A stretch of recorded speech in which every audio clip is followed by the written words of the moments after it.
इस video lecture में मैं बात कर रहा हूँ एक महत्वपूर्ण पॉलीमर जिसका नाम आप देख रहे हैं, bakelite.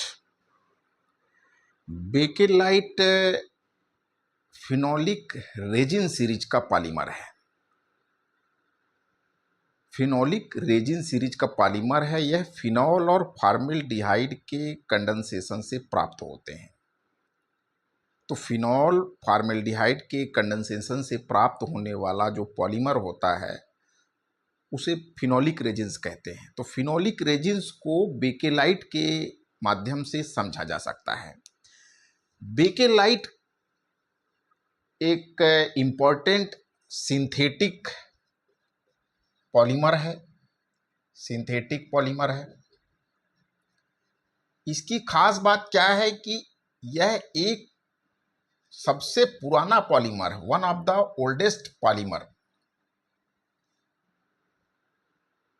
One of the oldest polymer है। मैन मेड पॉलीमर्स जब से बनाए जाने लगे, प्राकृतिक बहुलक को छोड़ दे तो जब से संश्लेषित बहुलक बनाए जा सके, तो उसमें सबसे पुराने पॉलीमर्स में से ये बेकेलाइट है। अब प्रश्न ये आता है कि बेकेलाइट नाम कहाँ से आया। फिनॉल और फॉर्मेल्डिहाइड से आप परिचित हैं। This is phenol, benzene ring से हाइड्रोक्सिल ग्रुप जुड़ा होने पर हम फिनॉल पढ़ते हैं इसको। और ये है HCHO, जिसको CHO group aldehydic functional group है, हाइड्रोजन से जुड़ा हुआ है HCHO, तो इसको फॉर्मेल्डिहाइड कहते हैं। तो फिनॉल और फॉर्मेल्डिहाइड के कंडेंसेशन से प्राप्त होने वाला जो फिनोलिक रेजिन्स हैं, फिनोलिक पॉलीमर्स हैं, उनमें सबसे महत्वपूर्ण, सबसे ओल्डेस्ट पॉलीमर है बेकेलाइट। तो बेकेलाइट का नाम अमेरिकन केमिस्ट बेकलैंड के नाम से आया। इंडस्ट्रियल स्केल पर 1909 में 1909 में बेकलैंड ने इसको बनाया। बेकलैंड एक अमेरिकन केमिस्ट है। बेकलैंड अमेरिकन केमिस्ट है, उन्होंने बेकेलाइट को बनाया। तो फिनोलिक रेजिन्स को समझने के लिए आज हम मुख्य रूप से बेकेलाइट की चर्चा करेंगे। तो पहले जानते हैं फिनॉल के बारे में। जैसा कि आप इसमें देख रहे हैं स्ट्रक्चर्स में कि जो हाइड्रोक्सिल ग्रुप होता है वो आर्थो पैरा डायरेक्टिंग ग्रुप होता है। ये जो फार्माइल ग्रुप है ये बेंजीन रिंग से या तो आर्थो पे जुड़ेगा, दो आर्थो पोजिशंस है इसमें, दीज आर आर्थो पोजिशंस, और ये कहलाता है पैरा पोजिशंस। जब दो फंक्शनल ग्रुप आमने सामने होते हैं रिंग में तो उसे पैरा कहते हैं, और जब फंक्शनल ग्रुप एडजेसेंट पोजीशन पे होते हैं, लगातार होते हैं, तो उसे आर्थो कहते हैं। तो इसमें थ्री रिएक्टिव साइट्स हैं। इसमें कौन कौन सी रिएक्टिव साइट्स हो गई? अगर इसकी सक्रिय केंद्रों की बात करें कि जो इनकमिंग ग्रुप है वो कहाँ पर जुड़ेगा, तो इसमें 3 एक्टिव साइट्स हैं, 2, 4 एंड 6। तो जो फार्माइल ग्रुप है इसको हम लोग इस तरीके से भी लिख सकते हैं। फॉर्मेल्डिहाइड को मैं फार्माइल बोल रहा हूँ, CH2O के भी रूप में लिख सकते हैं। तो ये कौन कौन सी पोजीशन पे जुड़ सकता है इस बेंजीन रिंग में? दूसरे पे जुड़ सकता है, चौथे पे जुड़ सकता है, और छठवें पोजीशन 2, 4, 6 इसमें रिएक्टिव साइट्स है। तो कहाँ पर जुड़ेगा, किस प्रकार का पॉलीमर बनेगा, ये डिपेंड करता है। चूंकि ये रिएक्शन कराई जाती है एसिड या बेस के प्रेजेंस में, कैटलिस्ट कंसंट्रेशन, तो टेम्परेचर है, कंसंट्रेशन है, और कैटलिस्ट ये निर्धारित करते हैं कि किस प्रकार का फिनोलिक रेजिन्स प्राप्त होगा। अब फिनोलिक रेजिन्स बोलने से इसमें नोवेलोक भी आता है, रेसोल भी आता है, और बेकेलॉइड भी आता है। जो नया पॉलीमर बन रहा है उसका नेचर कैसा होगा? हार्ड है, ब्रिटलनेस है, इंसुलेटर प्रॉपर्टी रखता है हीट और कंडक्टिविटी के लिए, तो उसको क्रॉस लिंक्ड पॉलीमर है, तो वो बेकेलाइट है। लेकिन अगर लीनियर है, low molecular weight, low density वाला जो पॉलीमर है वो नोवेलेक है। तो किस प्रकार का पॉलीमर बनता है ये डिपेंड करता है कि कंसंट्रेशन कितना है, फॉर्मेल्डिहाइड की अमाउंट कितनी है, रेशियो क्या है इन दोनों के बीच में, फिनॉल और फॉर्मेल्डिहाइड के बीच में, एसिड और बेस या कैटलिस्ट की किस प्रकार का कैटलिस्ट इस रिएक्शन को प्रोसीड कर रहा है, आगे बढ़ा रहा है, उत्प्रेरित कर रहा है, कैटलाइज कर रहा है, तो इस पर डिपेंडेंट है। तो जब फिनॉल और फॉर्मेल्डिहाइड के बीच में रिएक्शन होती है तो क्या बनता है, देखिए यहां पर किस तरीके से ये जुड़ेगा, क्या बन सकते हैं इस तरीके से। यहाँ पे जो CH2O ग्रुप है वो अब चूंकि हाइड्रोजन रिंग में पहले से होता ही है, आपको पता है, तो ये ऐसा बन गया, ये आर्थो सब्स्टिट्यूएंट्स है, और ये कहलाता है OH ग्रुप यहां पे जुड़ा हुआ है, ये कहलाता है पैरा सब्स्टिट्यूएंट्स। तो आर्थो और पैरा इस तरीके के ये बन सकते हैं। अब इसका नाम क्या होगा, इसको हाइड्रोक्सी मेथिल फिनॉल आप कह सकते हैं, आर्थो हाइड्रोक्सी मेथिल फिनॉल कह सकते हैं, आर्थो हाइड्रोक्सी मेथिल फिनॉल। और इसको क्या कहेंगे, इसको पैरा हाइड्रोक्सी मेथिल फिनॉल। मतलब कि इस फिनोलिक रिंग से 1, 2 या 3 ये हाइड्रोक्सी मिथाइल ग्रुप जुड़ सकते हैं, और ये निर्भर करता है, ये डिपेंड करता है कि फिनॉल फॉर्मेल्डिहाइड की क्वांटिटी कितनी है। तो स्ट्रक्चर्स क्या होंगी, किस तरीके की स्ट्रक्चर्स बनेंगी, आप देख सकते हैं इसको इस तरीके से। हाइड्रोक्सिल ग्रुप है, इसके एडजेसेंट पोजीशन पे CH2OH जुड़ा हुआ है, इस तरीके का हो सकता है।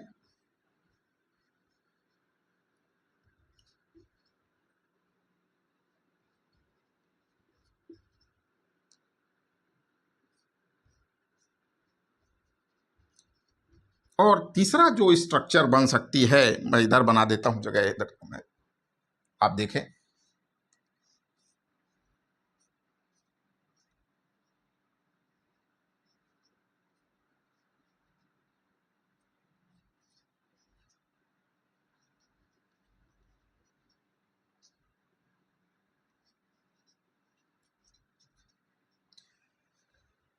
इस बेंजीन रिंग से, फिनोलिक रिंग से, बेंजीन न्यूक्लियस से 3, 1, यहाँ पे आप देख रहे हैं 2, और इस स्ट्रक्चर में देख रहे हैं 3 हाइड्रोक्सी मिथाइल ग्रुप जुड़े हैं। ये डिपेंड करता है कि फॉर्मेल्डिहाइड की क्वांटिटी आप कितने लेते हैं। तो ये ओवरऑल अभी तक हम बात कर रहे थे कि इस रिंग में इस फार्माइल ग्रुप का, SCHO ग्रुप का, CH2 का इंट्रोडक्शन कहाँ पे होगा, प्रवेश कहाँ पे होगा। चूंकि ये हाइड्रोक्सिल ग्रुप आर्थो और पैरा डायरेक्टिंग है, तो हाइड्रोक्सी मेथिल फिनाल बना आर्थो हाइड्रोक्सी, और ये पैरा हाइड्रोक्सी। अब ये भी हो सकता है कि इस रिंग से 1, 2, 3 हाइड्रोक्सी मिथाइल ग्रुप जुड़ जाए। ये डिपेंड करता है कि इस फॉर्मेल्डिहाइड का अमाउंट कितना है। तो यदि फॉर्मेल्डिहाइड पर्याप्त मात्रा में ना हो तब किस प्रकार का पॉलीमर बनेगा, उसकी स्ट्रक्चर को देखते हैं।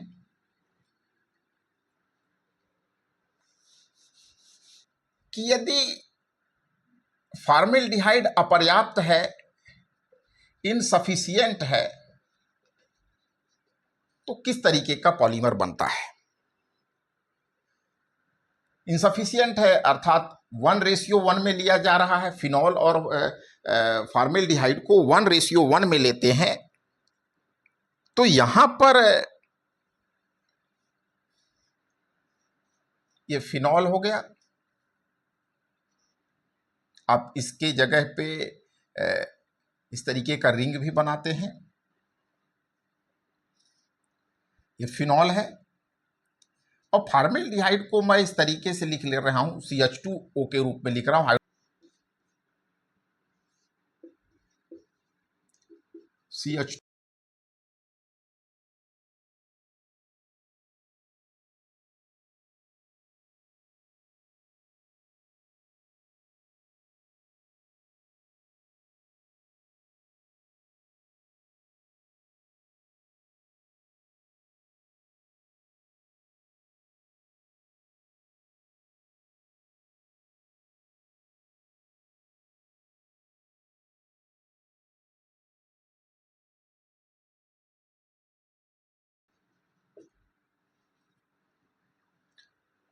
तो यहां पर हम लोग देख रहे हैं इनके कंडेंसेशन से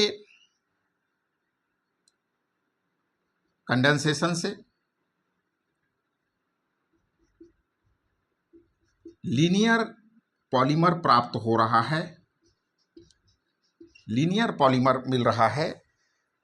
और एक इसकी मोनोमेरिक यूनिट देखेंगे तो इसमें लगभग 10 फिनोलिक मॉलिक्यूल्स रहते हैं, और इसका जो मॉलिक्यूलर वेट होता है वो 1000 ग्राम के अराउंड होता है, 1000 ग्राम होता है। और इस लीनियर पॉलीमर का नाम है, लीनियर पॉलीमर है ये, रेखी बहुलक है, और इसको जानते हैं नोवोलैक के नाम से। इस रेखी बहुलक का नाम है नोवोलैक। फिनॉल और फार्मेल्डिहाइड के संघनन से जो एक लीनियर पॉलीमर बना, रेखीय बहुलक बना, उसका नाम है नोवोलैक। नोवोलैक की अगर एक स्ट्रक्चर को देखें तो इसमें फिनॉल के लगभग, मैं तो यहाँ पर 3 ही लिखा हूँ, लगभग 10 फिनोलिक यूनिट्स होंगी, फिनॉलिक मॉलिक्यूल्स होंगे, और इसका मॉलिक्यूलर वेट जो है 1000 ग्राम के आसपास होता है।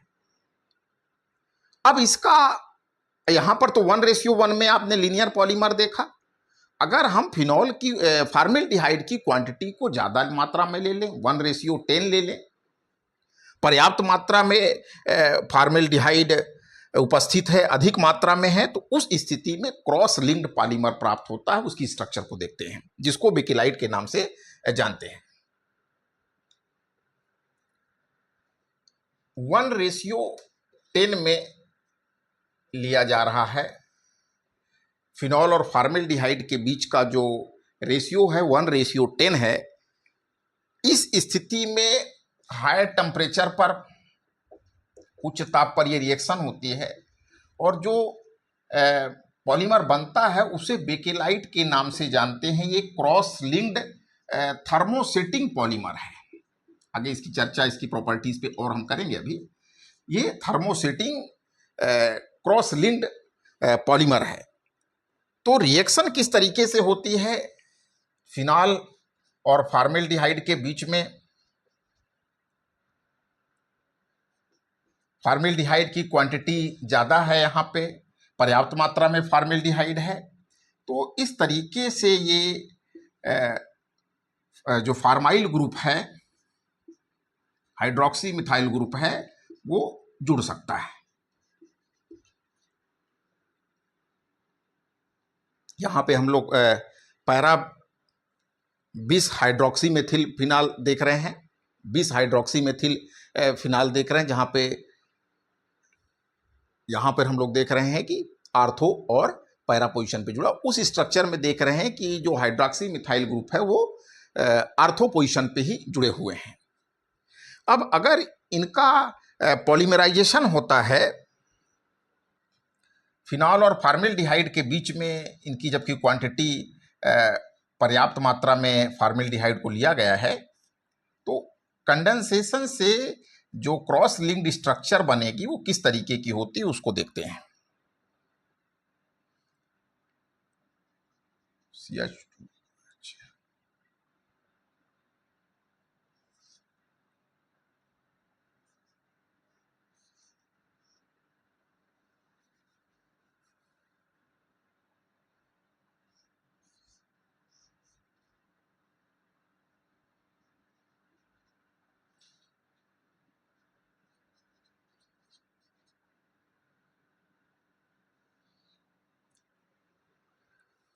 Hydroxy ortho hydroxy methyl phenol और ये पैरा हाइड्रोक्सी मेथिल फिनाल, इनके नंबर ऑफ मॉलिक्यूल्स हैं, एन मॉलिक्यूल्स हैं, और यहाँ पे इनका पॉलीमराइजेशन होता है।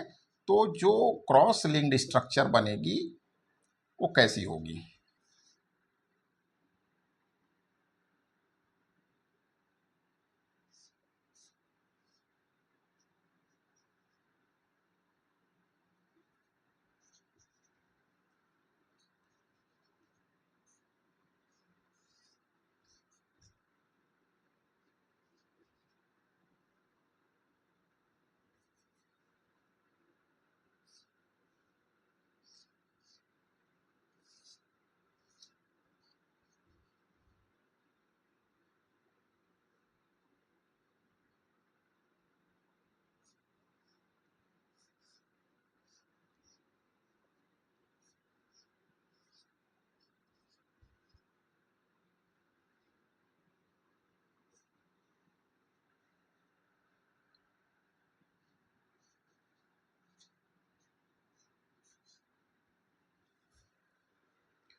यहाँ स्पेस कम है तो मैं इस स्ट्रक्चर को ऊपर ड्रा करता हूँ। क्रॉस लिंक्ड जो स्ट्रक्चर बन रही है,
तो ये है क्रॉस लिंक्ड ब्रेकिलाइट स्ट्रक्चर है। ये क्रॉस लिंक्ड स्ट्रक्चर है, क्रॉस लिंक्ड जिस पॉलीमर है जिसका नाम है बेकेलाइट। तो लिनियर और क्रॉस लिंक्ड में क्या फ़र्क है आप इस स्ट्रक्चर में देख रहे हैं, किस तरीके से ये फिनोलिक और फॉर्मेल्डिहाइड ग्रुप्स जो हैं इस स्ट्रक्चर में जुड़े हुए हैं। तो ये एक इम्पॉर्टेंट पॉलीमर है। अब इसकी अगर हम लोग प्रॉपर्टीज़ की बात करें तो ये इलेक्ट्रिकली इंसुलेटेड है, विद्युत का कुचालक है, फायर रेजिस्टेंट है और इसको आसानी से मोल्ड किया जा सकता है। It can be easily moulded, आसानी से इसको विभिन्न आकार में ढाल सकते हैं, जो इसको एक वाइड रेंज यूटिलिटी देता है। और ये सामान्य जो केमिकल्स होते हैं, एसिड्स होते हैं, बेसेस होते हैं, ऑक्सीडेंट्स होते हैं, रिडक्टेंट्स होते हैं, उनके प्रति इसमें रेजिस्टेंस पाया जाता है। तो इसको केमिकली रेजिस्टेंट कह लीजिए, फायर रेजिस्टेंट है ही, इलेक्ट्रिकल रेजिस्टेंस है ही इसमें। और ये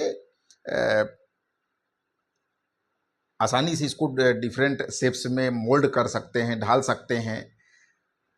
और ये केमिकल रेजिस्टेंस भी है। और एक खास बात ये होती है, जो बेकेलाइट पॉलीमर होते हैं ये स्क्रैच प्रूफ होते हैं, इसमें आसानी से स्क्रैच नहीं लगता इस पॉलीमर में।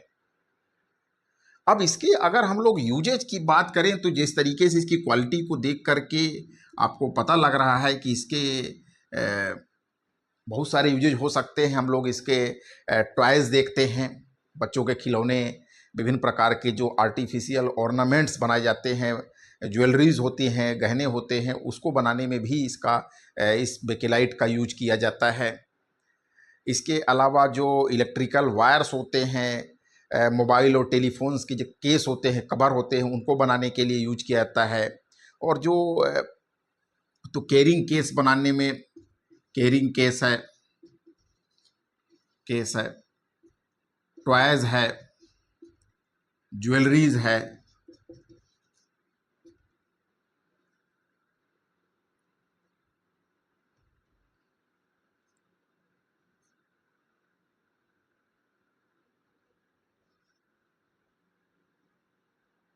और यूटेंसिल्स, जो बर्तन होते हैं, विभिन्न प्रकार के जो पॉलीमर्स बर्तन बनाने में, किचन वेयर बनाने में, डिफरेंट किचन वेयर बनाने में इनका यूज होता है। तो आज हमने इस वीडियो लेक्चर में पॉलीमर सीरीज के अंतर्गत हमने बेकेलाइट को विस्तार से जाना। अगले वीडियो लेक्चर में हम कुछ और पॉलीमर्स के बारे में जानेंगे। Thank you for